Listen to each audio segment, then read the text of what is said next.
শাহানা বাড়ির আড্ডায় গল্প হবে আজ বাবার সাথে। এই ভূমিকায় অভিনয় করেছেন প্রাণবন্ত অভিনেতা লুৎফর রহমান জর্জ। আজকে অন্যরকম একটা আড্ডা হবে বাবার সাথে। জর্জ আঙ্কেল, তোমার সাথে আজকে এইরকমভাবে আড্ডা দিতে পারবো এটা ভেবে আমার খুব মজা লাগছে। রিয়েল লাইফে আমরা অনেক মজার মজার গল্প করি, কিন্তু আমি জানি সিনেমাতে আমাদেরকে একদম অন্যরকমভাবে দেখা যাবে। বলো, কেমন আছো? আমি তো ভালো আছি, আর ভালো লাগছে তোমাকে দেখে। ব্যস্ততার কারণে হয়তো একসাথে দেখা হয় না, মানে কিন্তু পেজে দেখা হয়। তোমরা কি করছো, কোথায় যাচ্ছ, সবই দেখি। আর এমনিতে আমি ভালো আছি, কাজ করছি, কাজ কমিয়েও দিয়েছি।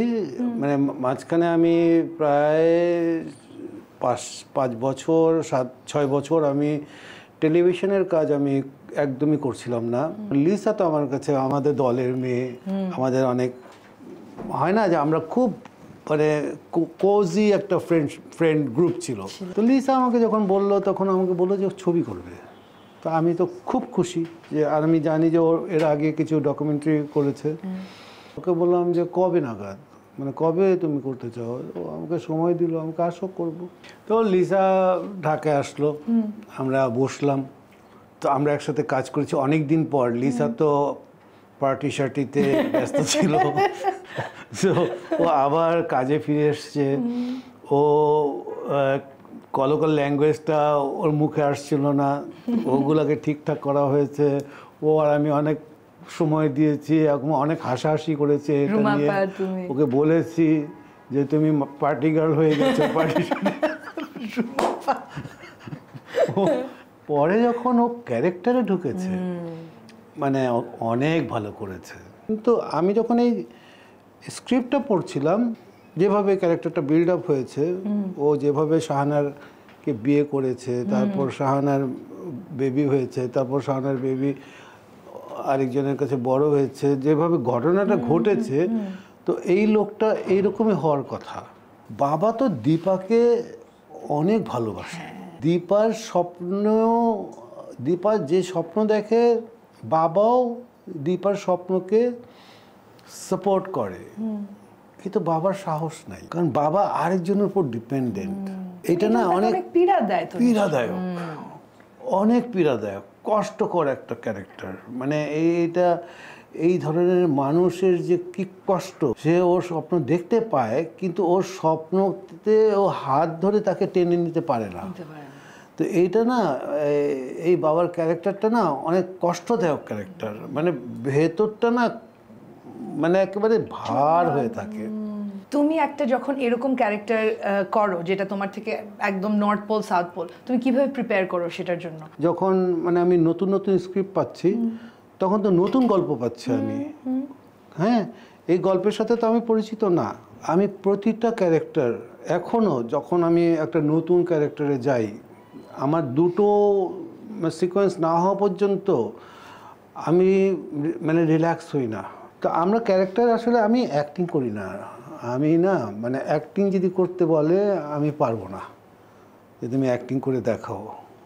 আমাকে যদি বলে যে তুমি এই ধরনের একটা ক্যারেক্টার করে দেখাও, আমি একটা ইমাজিন করে নিই যে হ্যাঁ ক্যারেক্টারটা এরকম হবে। আমি যখন এটার মধ্যে ঢুকি, অনেকেই আছে এদিক সেদিক চলে যায়, আমি আর যাই না।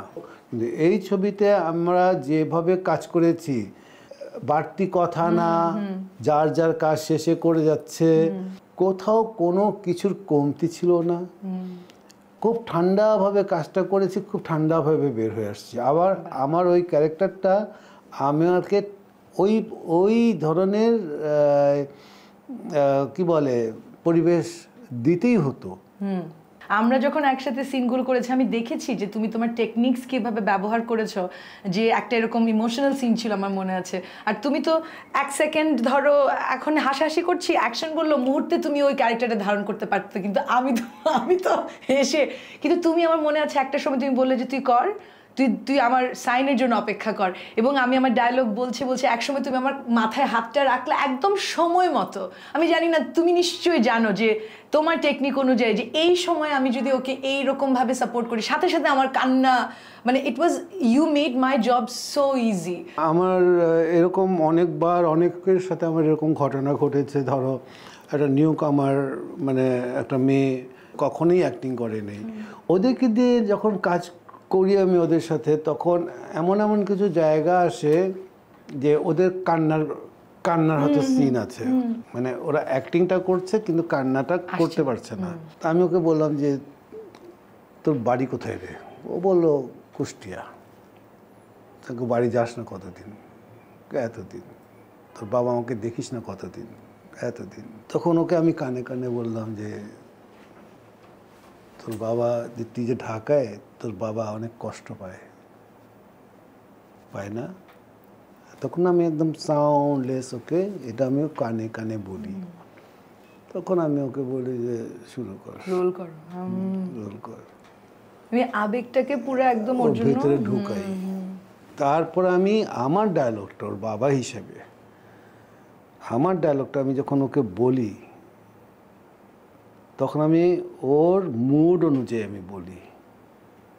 তখন মুড অনুযায়ী বললে হয় কি, ওর ভেতর থেকে ওটা ক্লিক করে, ওই আবেগটাতে নাড়া দেয়। তাকে আর মানে সে ঝরঝর করে কাটতেছে। নূপুর আপা যে ক্যারেক্টারটা করেছে, নূপুর আপা যে ভাষাটা ধরেছে, যে অ্যাকসেন্টটা ধরেছে, একদম আলাদা, মজা ছিল।